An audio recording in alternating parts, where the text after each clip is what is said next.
Have you ever felt like you're walking on eggshells in a relationship, constantly trying to say and do the right thing just to keep the peace? Control doesn't always show up in obvious ways, like with chains or cages. Often, it's much quieter. It hides in the words people choose, the tone they use, and sometimes, most powerfully, in their silence. This is emotional control, and it's one of the most invisible and damaging forms of manipulation out there. Today, we're going to pull back the curtain and expose the 5 major red flags that signal someone is trying to quietly pull your strings. By the end of this video, you'll be able to spot these tactics from a mile away. And more importantly, you'll have the first tool you need to reclaim your power: awareness. Let's dive into the first red flag. Strategic silence. Picture this. You have a disagreement, and suddenly, they just shut down. They stop speaking to you for hours, maybe even days. You might think they just need space to cool off, but there's a difference between taking a healthy pause and using silence as a weapon. When it's strategic, the goal isn't to find peace, it's to gain power. They want you to feel anxious in that quiet. They want you to chase them, to apologize, to do whatever it takes to break the tension. Over time, you start to subconsciously avoid any topic or action that might trigger this silent treatment. You learn to walk on eggshells, censoring yourself just to maintain a fragile sense of harmony. That isn't a healthy relationship dynamic. That's behavioral training. It's conditioning you to fear their silence more than you value your own voice. Next up, red flag number 2. Creating an emotional debt.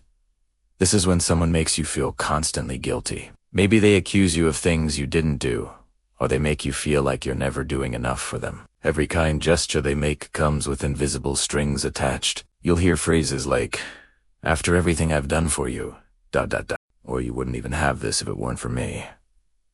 Suddenly, their kindness feels less like a gift and more like a loan you were expected to repay with interest. But genuine love isn't a transaction. You shouldn't have to keep a running tally of favors. The moment you feel like you're repaying emotions like they're a financial debt, you're no longer in a partnership. You're trapped in a contract written in guilt. This brings us to the third and perhaps most insidious red flag. Gaslighting is a subtle but powerful form of manipulation where someone systematically twists your words, denies events that happened, and rewrites your memories to make you question your own sanity. They'll say things like, "I never said that," "You're imagining things," or the classic, "You're being too sensitive."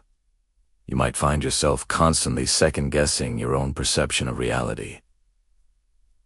You start to think, did I overreact? Maybe I am too emotional. Maybe it really wasn't that bad. This is exactly what the controller wants. Clarity is the first casualty in emotional warfare. The moment you start doubting your own mind, they've won a significant battle. Remember, your feelings are valid, and your memories are real. Let's move on to the fourth red flag. Selective affection. This is when their warmth and kindness are conditional. When you do what they want, they're loving, attentive, and wonderful. But the moment you assert your independence or disagree with them, they become cold, distant, and withdrawn. This push-and-pull rhythm is incredibly confusing and emotionally exhausting. Their affection isn't genuine love, it's leverage. It becomes a reward for compliance. This pattern of intermittent reinforcement is one of the oldest tricks in behavioral psychology. It has the same mechanism that gets people hooked on gambling. The unpredictable reward makes you crave it even more. In a relationship, this creates a desperate cycle where you're constantly seeking their approval just to get another hit of that warmth. And finally, the fifth red flag. Isolation. An emotional controller will subtly try to separate you from your support system, your friends, your family, anyone who might offer you an outside perspective. They won't do this by force. Instead, they'll use suggestion and manipulation. They might say things like, "Your friends don't really get you," or "Your family is always trying to interfere." They'll position themselves as the only person who truly understands and cares for you. As your world shrinks, their influence over you expands. Loneliness is the fertile ground where emotional control thrives. When you feel like you have no one else to turn to, you become more dependent on them, and it becomes harder to see the manipulation for what it is. So, what do you do if you've recognized some of these signs in your own life? The first and most crucial step is what you're doing right now. Becoming aware. Control begins to lose its grip the moment you can see it and name it. You can't start healing from something you refuse to acknowledge. By understanding these tactics, you've just taken your first real act of freedom. You've named the invisible chains. Thank you so much for watching. If this video resonated with you, please give it a thumbs up and share it with someone who might need to hear this message. And do not forget to subscribe for more content on building healthier relationships and a stronger sense of self. See you next time.